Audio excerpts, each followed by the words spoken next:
Oi, eu sou a Vânia. Oi, eu sou a Yara. E esse é o podcast da Nação Fluente. Afinal, será que é possível aprender inglês em menos de um ano? Haha, será? É sobre isso que a gente vai falar hoje e trazendo aqui, porque a gente traz fatos reais aqui pro nosso podcast. Aqui Claro, a gente né? mata a cobra e mostra o pau. É isso. Vânia, conta pra gente. Você é prova viva de que é possível aprender inglês em menos de um ano, então conta como foi a sua experiência. Eu sou a prova viva que é possível falar inglês com confiança e segurança em menos de um ano.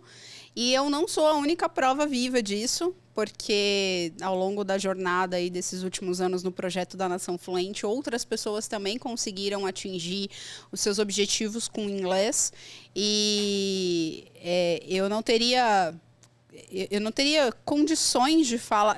Por isso que eu falei, né? Mata a cobra e mostra o pau. Eu não teria condições de falar isso se eu não tivesse como provar, né? Se eu não tivesse como explicar como. Porque eu acho que isso é mais importante.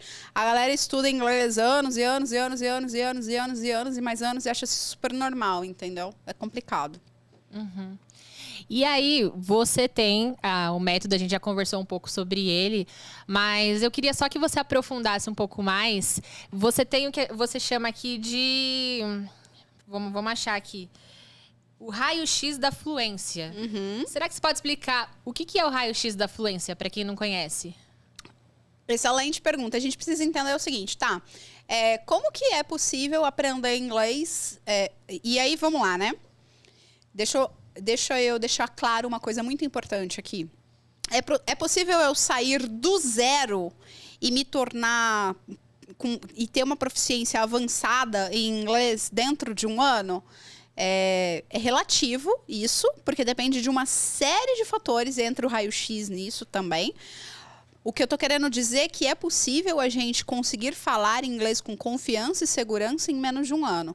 E quando eu falo que é falar inglês com confiança e segurança em menos de um ano, e essencialmente no cenário profissional, né? Não é falar inglês com confiança e segurança na Disney, né? No meio do fogo. Então, isso é importante deixar claro. Na onde entra o raio-x? Né? Por que a gente faz o raio-x da fluência? Primeiro, para a gente entender quais são... imagina, você está com dor. Você está com dor numa parte do seu corpo e o médico vai falar assim, eu preciso fazer um raio-x. Para que ele faz um raio-x? Para engessar o lugar certo, né? Sim. Para fazer uma fisioterapia no lugar certo, seja lá o que for. Para entender onde está o problema ali. Para entender onde está o problema, para resolver o problema. E não outras coisas, né? A gente faz diagnóstico para isso, para entender aonde é o problema. E o raio-x da fluência ele tem o mesmo objetivo. Entender aonde é o problema ou aonde podem estar os problemas. A gente pode prever os problemas. Fazer um trabalho preventivo, né? E não só paliativo. E entendendo como é a pessoa que eu falo, né? Só fazer um exame de proficiência, que é o que muitas pessoas fazem. Vai começar um cursinho de inglês. Já estudei inglês já. Vou voltar. Aí a escola quer saber onde ela te coloca, né? Em que livro que ela te coloca? Em que caixa que ela te encaixa? Aí você vai lá e faz um exame de proficiência, faz um teste de nível.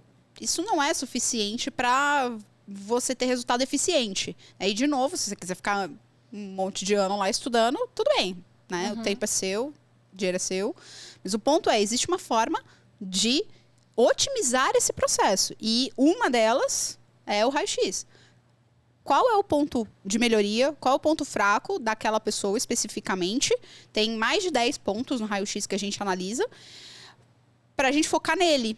Porque quando a gente foca nele, a gente consegue melhorar todos os outros setores. Eu vou dar um exemplo. Um dos pontos que tem lá no raio-x é não percebo evolução. Eu estudo, mas eu não percebo evolução e progresso. Tenho muita dificuldade de perceber evolução.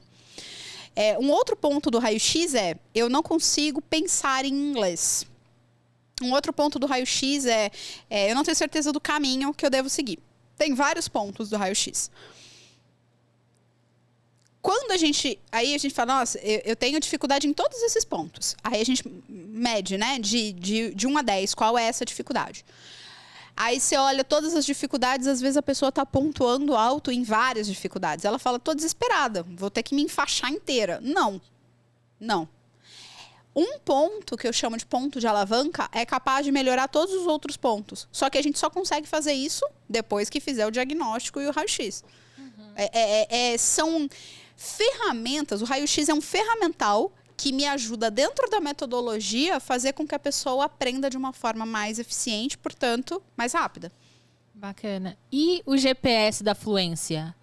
Qual que é o papel dele nesse processo? O GPS da fluência é essencial para te mostrar para onde você quer ir, para te mostrar o caminho que você quer ir. E tem até tem uma coisa genial que eu chamo de 5 Cs. Clareza, caminho, caminhar, consistência e conquista. Clareza. Onde eu quero ir? O que eu quero com o meu inglês? Como eu quero estar falando? Em que situações eu quero estar falando? E quando eu quero estar falando? A clareza de também saber o porquê que eu estudei e não consegui a fluência, que foi o que a gente falou no episódio anterior. A clareza de entender como que eu aprendo mais rápido, como que eu aprendo melhor, como é o meu estilo de aprendizagem e clareza de entender uma série de outras coisas. Caminho, GPS. Eu tenho clareza do onde eu quero chegar. Eu coloquei o destino final no GPS. Caminho. O que o GPS acaba de fazer quando você coloca o destino final? Ele traça a rota. Ó, vira à direita, vira à esquerda, dirige 1 quilômetro lá. Caminhar, pisa no acelerador. Ninguém vai pisar no acelerador por você. Eu costumo falar, eu tô no carro 100% do tempo com você. Eu, minha equipe, né? Porque eu não trabalho sozinha. A gente tá 100% do tempo no carro com você. Mas a gente tá no banco do motorista. A gente tem todos os sistemas de segurança. Uma autoescola, basicamente. A gente tem todo o sistema de segurança para não deixar você bater o carro. Fica tranquilo, você pode dirigir. Mas o nosso pezinho, você tem que pisar no acelerador. Eu tenho só o freio. Uhum. Eu tenho o freio. Vai devagar aí que você tá indo errado, né? E eu tenho o caminho, né? Vai para ali, vai por aqui, vai por aqui. Então, o caminhar é a pessoa. A consistência também é da pessoa, porque não adianta ela acelerar aqui, vou a 100 por hora agora, sai correndo, aí no outro dia ela não dirige nada. Aí no outro dia ela não dirige nada. Falo, meu amigo, vamos lá, vamos a 10 por hora, mas vamos. Uhum. A consistência de fazer isso e a conquista que é o chegar, quando o GPS fala, né? Você chegou ao seu destino final. É exatamente isso. Então, o GPS da fluência funciona exatamente dessa forma. E é por isso que o GPS, né? Se a gente fizer uma analogia, o GPS, ele te mostra melhores rotas. Quando você traça um caminho, se ele identificar que tem uma rota melhor, mais rápida, o que você quer, né? Você quer economizar combustível ou você quer ganhar tempo, né? Enfim. Ele falou, tem a alternativa A e a alternativa B. 1 minuto mais lento, 2 minutos mais lento, né? Te dá liberdade de escolha. Se no meio do caminho você está dirigindo para um lugar distante, acontecer um acidente, ele atualiza e fala, peraí, deu ruim aqui, tô sugerindo uma nova rota para você porque deu problema. Uhum. É exatamente isso que a gente faz dentro do método. A pessoa está estudando muitas vezes errado, está estudando sem estar focada no objetivo dela, esquecendo do para onde ela está indo. Opa, peraí, você não está indo para o lugar certo, vem cá.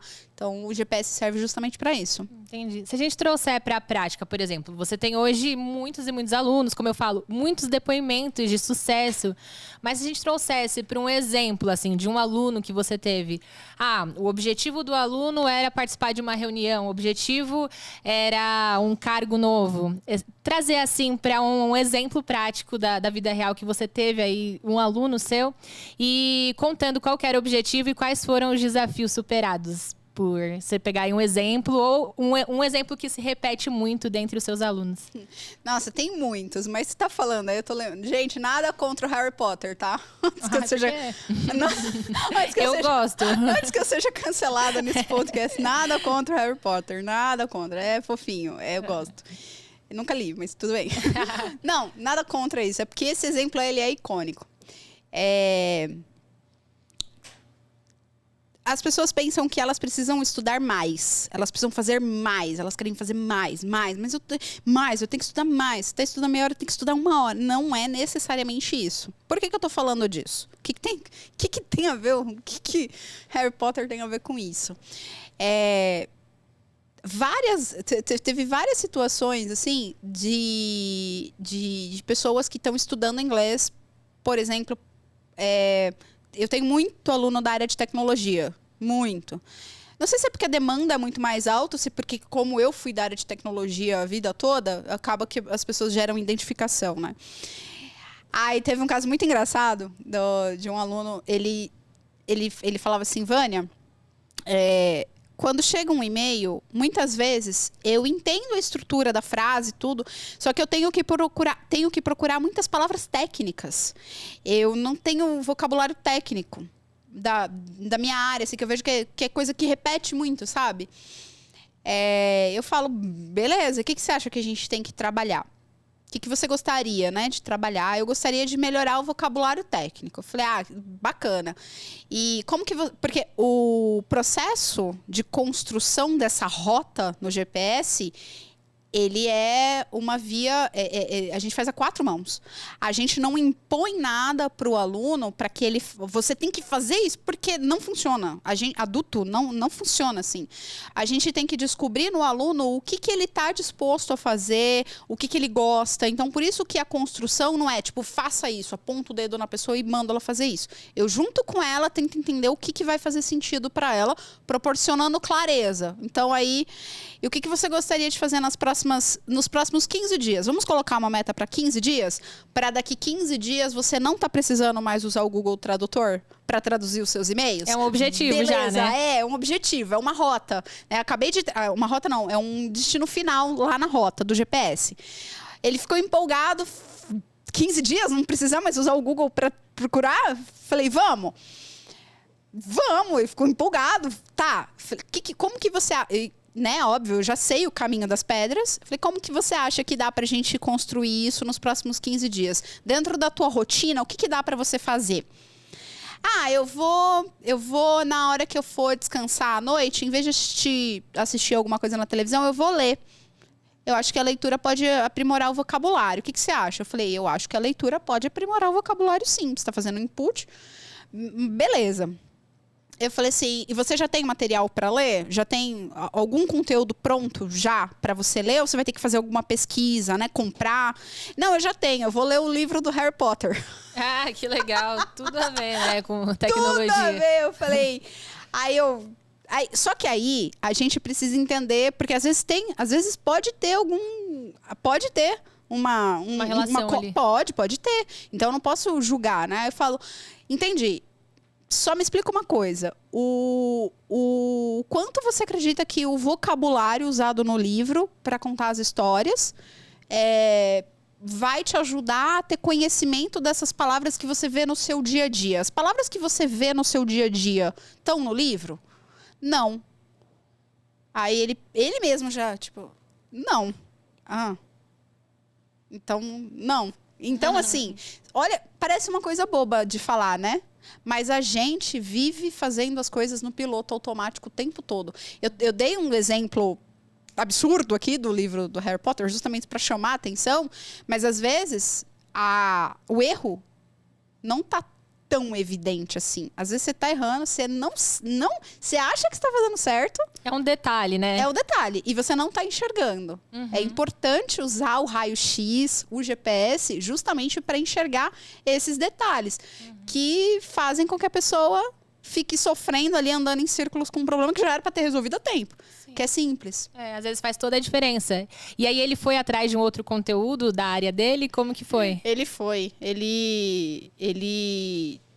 Sabe o que foi mais interessante? Ele falou assim, eu trabalho numa multinacional, todos os manuais do meu trabalho são em inglês. Tá tudo lá.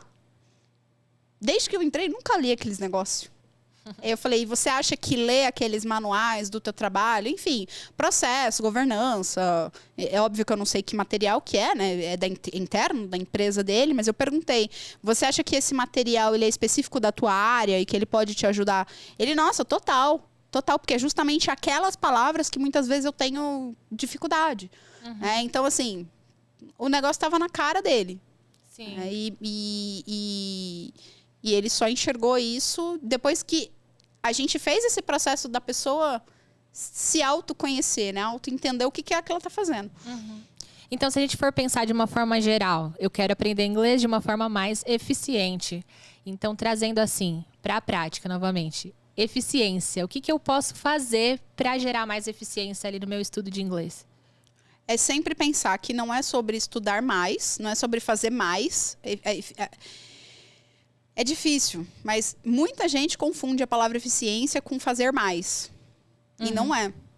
É sobre estudar melhor. Na prática, o que eu faço para estudar melhor? Primeiro, entender que existem 4 habilidades.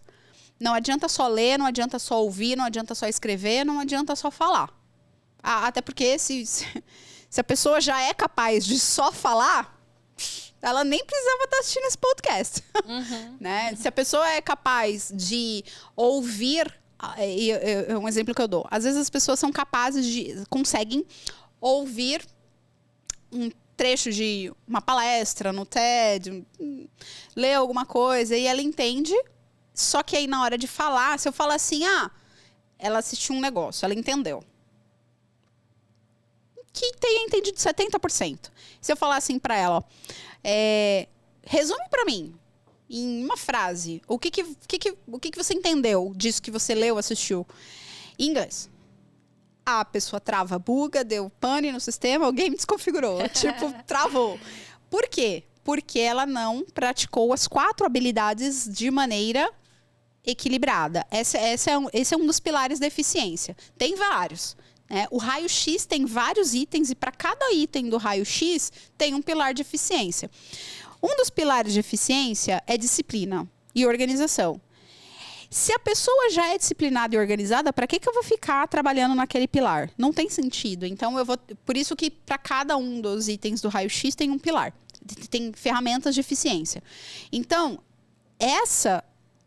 o estudo das 4 habilidades com equilíbrio é um dos pilares de eficiência. Né? Entender que não adianta eu me matar de fazer um monte de exercício, de assistir um monte de vídeo, de ouvir um monte de música, de ouvir um monte de... Não é isso. É fazer... Se você tem 1 hora para estudar por semana, é o que eu tenho. Vânia, no primeiro episódio, né, acho que a gente falou sobre quantas horas estuda por semana. Falamos das 168 horas semanais. Então, assim, dentro das 168 horas que tem uma semana, se eu tenho 1 hora por semana para estudar, é o melhor que eu posso fazer. Então, faça o melhor nessa 1 hora. Como que eu estudo nessa 1 hora?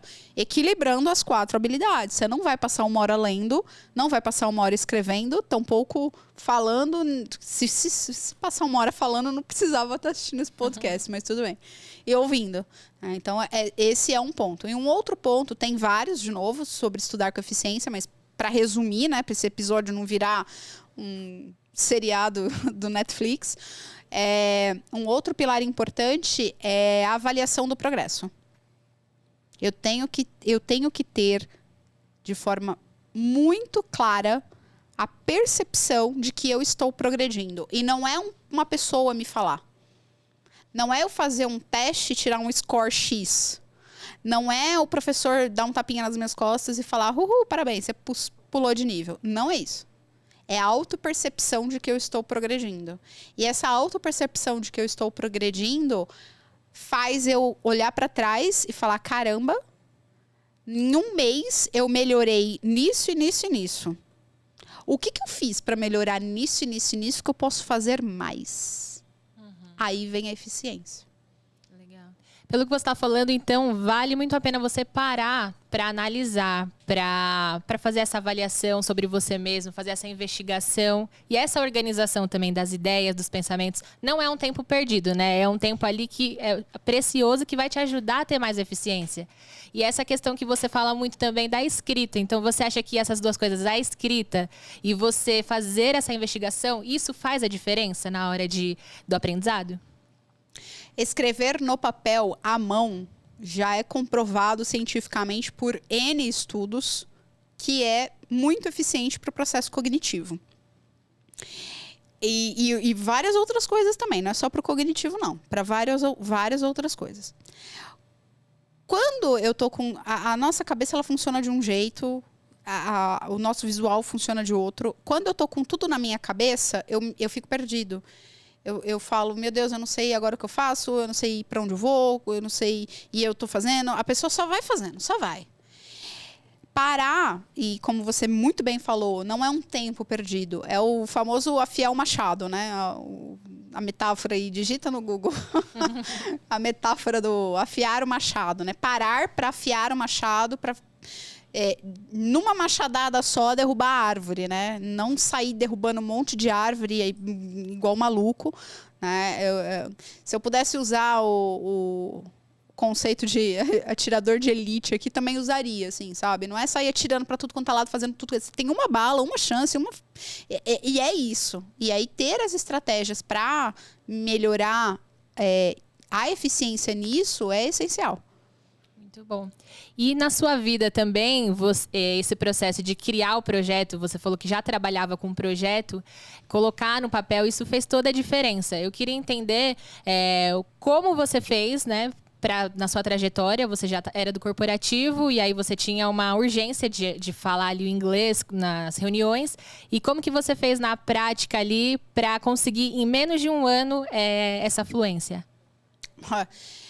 Olha só, primeiro que é bem legal a galera assistir os outros episódios para entender essa história que a gente conta aí, como é que foi. Mas a primeira coisa foi olhar. Eu tinha pouco tempo, né? Já falamos isso em outros episódios. Eu tinha pouco tempo para conseguir tocar as reuniões, que eu entrava muda, saía calada, fugia, fingia que não recebia invite. Quando eu me arriscava, não conseguia falar além do oi, tudo bem? Era um caos. Encarar aquela situação, para encarar aquela situação e olhar, eu tenho um prazo para resolver isso aqui e eu tenho que resolver isso aqui. E o que é isso aqui? No meu caso, era conseguir tocar com a reunião inteira, falar, ouvir, entender, ser entendida e mandar a ata de reunião. E eu tinha um prazo. Então, se eu tenho um escopo de um objetivo e eu tenho um prazo desse objetivo, ele é um projeto.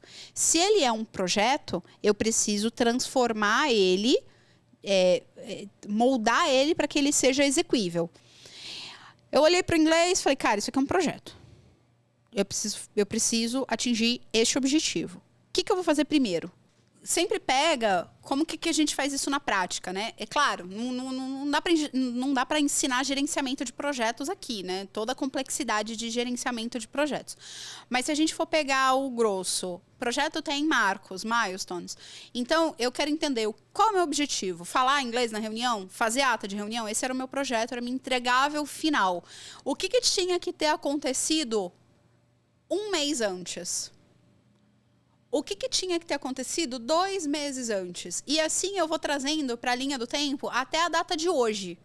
E aí eu falo, o que tem que acontecer hoje para que daqui a um ano eu consiga enviar aquela ata de reunião? Fazendo essa linha do tempo de trás para frente, que é totalmente intuitivo, né? Ninguém pensa em fazer esse negócio de trás para frente. É frente para trás. Se torna muito mais factível. E tira um pouco daquele medo do, ai meu Deus do céu, essa meta é muito grande, eu não sei todos os passos. Você não sabe todos os passos, né? Ninguém sabe todos os passos que tem que fazer. Só que à medida que você vai fazendo o primeiro marco, acontece uma coisa fantástica. Número 1, você roda os 5 Cs, né? Você teve clareza, conquista, tal. Chegou na conquista, você vai fazer uma análise, que é o que você falou. Parar para analisar, escrever no papel não é perda de tempo. Isso é importante. Aí, cheguei lá no primeiro marco, 1 mês. Qual que era o meu objetivo? Cheguei. Quais foram os resultados? Aí, a gente faz uma coisa que todo mundo conhece e ninguém usa, que é o PDCA. É uma ferramenta fantástica da administração, usada em várias coisas, e a gente não usa. Então, resumindo, né? Se a gente pudesse resumir, coisas que dá para fazer para você conseguir falar com confiança e segurança em menos de um ano. Primeiro, encare como um projeto. desenha todas as etapas de um projeto. Se você não sabe fazer isso, coloca no Google ou vai lá no nosso blog. Tem um monte de artigos lá que dão caminho das pedras. Faz isso, a primeira coisa. Segunda coisa, estou encarando como um projeto, já defini o meu marco final, já defini os meus marcos intermediários até o dia de hoje, sei o que eu tenho que fazer hoje. Comecei a andar, comecei a estudar, fazer o que tem que fazer o que eu coloquei no projeto para aquele primeiro mês. Fez o primeiro mês, estudou o primeiro mês, para analisar. O que eu planejei fazer, faz o PDCA. O que eu planejei fazer? Disso que eu planejei fazer, o que de fato eu fiz? Disso que eu fiz, quais foram os resultados que eu tive? Era o esperado, não era? Dava para ser melhor, não dava? Eu errei no planejamento, eu errei na execução, onde eu errei, o que pode melhorar e o que eu posso mudar. Para no segundo mês, aplicar essas mudanças, essas melhorias e aí sim começar a obter mais resultados. O primeiro mês, ele não é um mês do milagre. Ele é um mês de aprender a estudar como se o inglês fosse um projeto. É aprender a estudar, encarando o inglês como um projeto. A partir do segundo mês, você pegou o ritmo, a mágica começa a acontecer, os resultados começam a aparecer. Os resultados começando a aparecer, você quer fazer o quê? Você quer pisar no acelerador, porque você já sabe como obter mais eficiência. E aí, do terceiro mês em diante, você voa, vai, né? começa voando, aí é o conceito de exponencial. 2, 4, 8, 16. E aí você vai começar a colher frutos exponencialmente. É a mágica do PDCA. E você vê isso todos os dias, né? De forma prática com seus alunos. Você já tem aí vários exemplos que realmente acontecem na prática. E em diferentes áreas, né? Porque muita gente pode pensar, tá bom, mas na minha área não é bem assim, mas na minha área é diferente. Eu acho que é bom pra gente entender que não, que é possível para todo mundo. E aí, trazendo para esse exemplo, você acha realmente que é possível para todo mundo, em menos de um ano, conseguir esse destrave do inglês? Total. A pessoa só precisa ter um método, né? Não estou falando que tem que ser o meu, pode ser qualquer um que seja eficiente, precisa ter um método eficiente e, obviamente, precisa estudar. Querer, né? Se dedicar. Disciplina. Mas é possível, é totalmente possível. E eu falo com 100%, eu falo com 150% de certeza porque, número 1, aconteceu comigo, número 2, aconteceu com um monte de aluno meu. Então, não tem o porquê ficar enrolando, né? No Brasil, o problema dessa coisa das escolas de inglês ter esses cursos longos é porque é uma máquina, né? É um sistema, um modelo de negócios que é formatado por meio de mensalidades, fazendo com que, cara, o lifetime value do aluno tem que ser alto. Eu pego um aluno, matriculo um aluno, para que eu vou querer que esse aluno fique aqui um ano se eu posso estender as mensalidades dele por 24, 48 meses. É só fazer as contas, gente. É um modelo de negócios que é feito para que você fique muito tempo lá. Então, e eu tô aqui para falar que não precisa. Né? E agora é uma escolha, assim, né? A pessoa entender que é possível estudar de uma forma melhor para obter resultados mais rápidos. Não é com milagre, não é com sleep learning, é com método e disciplina. Sim. É uma mudança de mentalidade, porque, como você falou, aqui no Brasil a gente está acostumado a esses cursos, né? A criança começa com 11 anos e vai até 17 anos. Depois faz mais anos de inglês. Então você acredita que aquilo vai demorar muito, ainda mais você numa fase adulta, precisando no trabalho. E aí a gente tem essa mentalidade porque acabou, como você falou, né? Esse sistema, ele traz pra gente isso. Nas escolas também, a gente tem inglês desde a 5ª série e o aluno não sai falando inglês, né? Então eu acho que é muito mais isso que você falou da eficiência do que propriamente de você ficar muito tempo ali. E como você também já trouxe, trazer teoria e prática, né? E aí, como trazer pra vida no dia a dia? Como a gente faz para fazer o teórico e o prático no dia a dia? Cara, primeiro, ter clareza disso, que é teoria e prática. Lembrar que ninguém aprende a nadar lendo um livro. Então, habilidades práticas se aprendem praticando e não teorizando. Então, nadar, aprender um instrumento, dirigir, não é teoria. É engraçado, a gente aprende a dirigir, antes de dirigir a gente faz aula teórica, né?